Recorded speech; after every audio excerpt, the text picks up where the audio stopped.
বাদামের বার। কতটা মজার এই বাদামের বার। আমরা যখন বাইরে কোথাও বেরিয়ে থাকি সেখানে আমরা এই বাদামের বারটা কিনে খেয়ে থাকি। তাই আজ আমি বাড়িতে তৈরি করে নিয়েছি বাদামের বার। আমার বাড়িতে কিছু কাঁচা বাদাম ছিল, আমি এখানে ভেজে সুন্দর করে পরিষ্কার করে নিয়েছি। নিয়ে একটা কড়াইতে 1 কাপ চিনি দিয়েছি, সাথে 1 কাপ পানি, একটু লবণ। মিষ্টিতে সব সময় আপনারা কম লবণ ব্যবহার করবেন, না হলে লবণ হয়ে যাবে।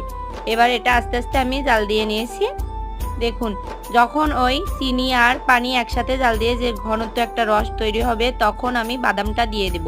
বাদামটা দিয়ে দেওয়ার পরে ঘন হয়ে গেলে আমি একটা পিরিচ নিয়েছি, পিরিচে একটা সুন্দর পরিষ্কার কাপড় দিয়ে এটা ঢেলে নিয়েছি।